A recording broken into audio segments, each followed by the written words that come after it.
Šiandien gaminsime indišką patiekalą, paruošime indiškas antienos šlauneles su masala padažu, lęšiais ir daržovėmis. Tad pradėsime gaminti nuo šlaunelių.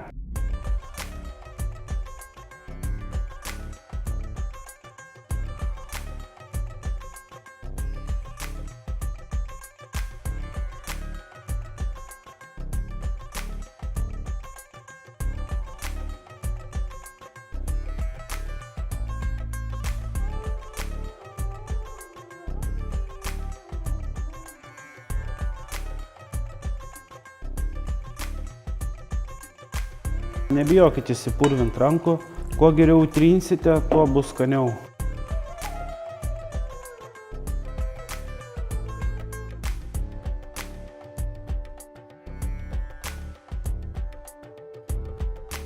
Kol mūsų antis keps, pasiruošime masalą padažą ir įsiviršime lęšius.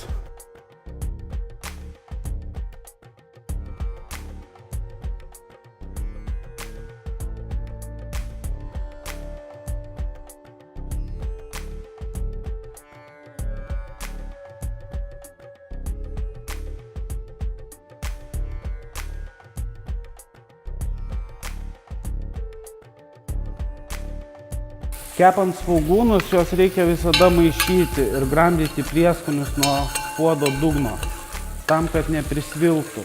Ir stebėti ugnį, kaitrą, kad nebūtų jinai per didelė, nes jums sudegs prieskoniai ir prarasite visą aromatą ir skonį.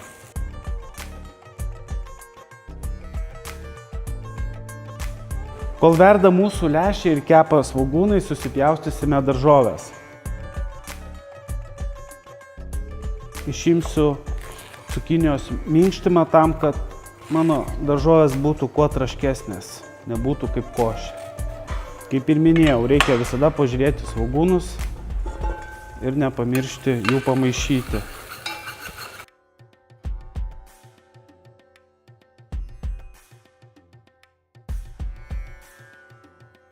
Jeigu mėgstate nelabai aštriai, tai siūlau tada iš paprikos išimti sėklas.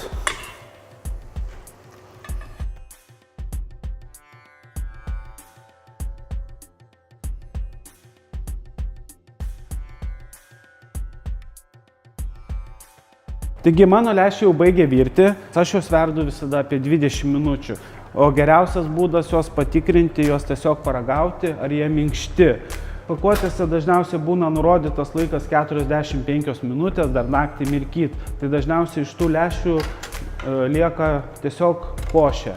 Jeigu lęšių iš karto nevalgysite arba dar kažką virsite su jais, su padažu kažkokiu, tai geriausiai juos yra kaip ir makaronus nukošti ir perplauti šaltu vandeniu. Išvirusius lęšius atidėsime į šoną ir grįšime prie padažo.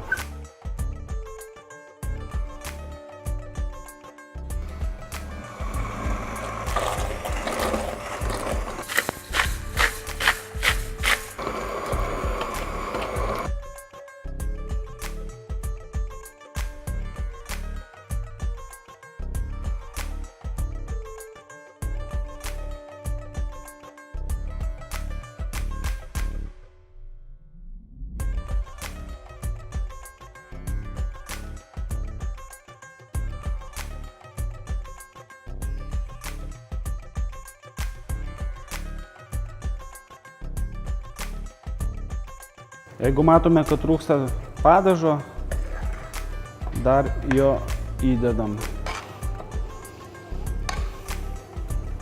Ir ant silpnos ugnies viską užverdame.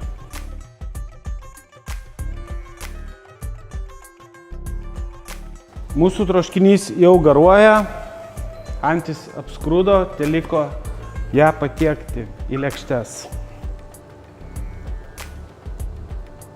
Nusausinam riebalus. Girdit kaip traška. Odelė mūsų tobulai.